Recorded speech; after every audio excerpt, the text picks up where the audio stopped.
జయశంకర్ భూపాలపల్లి జిల్లాలోని కాళేశ్వరం పవిత్ర క్షేత్రంలో నేటి నుంచి జూన్ 1 వరకు అంత్య పుష్కరాలు జరగనున్నాయి. పవిత్ర త్రివేణి సంగమం వద్ద తొలి పుష్కర స్నానాన్ని జగద్గురు కంచి కామకోటి పీఠాధిపతి శంకర విజయేంద్ర సరస్వతి స్వామి స్వీకరించారు. అనంతరం నదీమాతకు ప్రత్యేక పూజలు నిర్వహించారు. పుష్కర వేడుకల్లో మంత్రులు శ్రీధర్ బాబు దంపతులు, కొండా సురేఖతో పాటు పలువురు అధికారులు పాల్గొన్నారు. లక్షలాదిగా భక్తులు తరలి రానుండటంతో కాళేశ్వర ప్రాంతం అంతా శివనామస్మరణతో మారుమోగుతోంది. ముక్తేశ్వర ఆలయంతో పాటు పరిసర ప్రాంతాలు పుష్కరాల ఏర్పాట్లతో ఆధ్యాత్మిక శోభను సంతరించుకున్నాయి. ఇప్పటికే భక్తులు పుష్కర స్నానాలు ఆచరిస్తూ పితృదేవతలకు తర్పణాలు నిర్వహిస్తున్నారు. మరోవైపు గవర్నర్ శివప్రతాప్ శుక్లా రాక నేపథ్యంలో అధికారులు విస్తృత ఏర్పాట్లు పూర్తి చేశారు. హోమాలు, టెంట్ సిటీ, నవహారతి, తెప్పోత్సవం, పార్కింగ్ సదుపాయాలతో కాళేశ్వరం పుష్కర క్షేత్రం సిద్ధమైంది.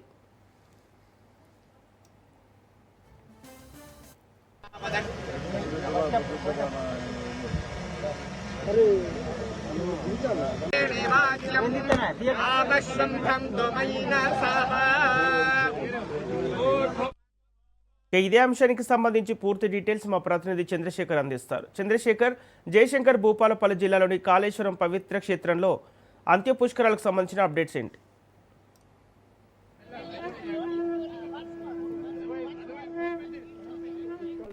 నేపథ్యంలో ఈ రోజు ఉదయం 5:43 తొలి పుష్కర స్థానాన్ని జగద్గురు కంచి కామకోటి పీఠాధిపతి శంకర విజయేంద్ర సరస్వతి స్వీకరించారు. తర్వాత నదిమ్మ తల్లికి పూజలు కూడా చేయడం జరిగింది. ముఖ్యంగా త్రివేణి సంగమానికి పుష్కరుడి ఆవాహన, కలాశ గణపతి పూజ, సంకల్ప పూర్వక స్థానం, నదీ పూజ, వస్త్ర సమర్పణ చేశారు.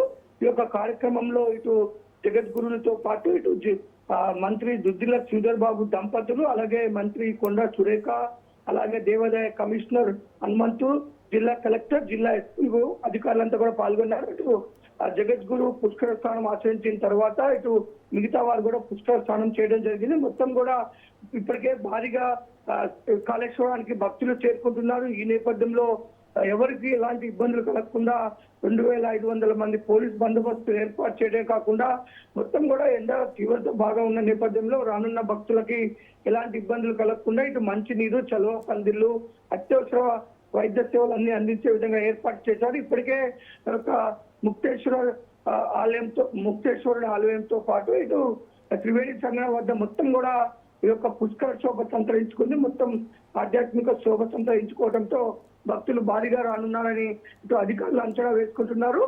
ముఖ్యంగా ఇప్పుడు ఈరోజు సాయంత్రం 4 గంటలకు తెలంగాణ గవర్నర్ కూడా హెలికాప్టర్ ద్వారా శివప్రతాప్ శుక్లా కూడా ఈరోజు వచ్చి ఇక్కడ పుష్కర స్నానం ఆచరించి ముక్తేశ్వరుని ఆలయంలో పూజలు చేసే అవకాశం ఉన్న నేపథ్యంలో అధికారులు అన్ని ఏర్పాట్లు చేశారు. ఈరోజు ఉదయం నుంచి కూడా భక్తులు భారీగా పుష్కర స్నానం ఆచరించడానికి కాళేశ్వరానికి చేరుకుంటున్నారు. Sampath. Okay, thank you Chandrasekhar.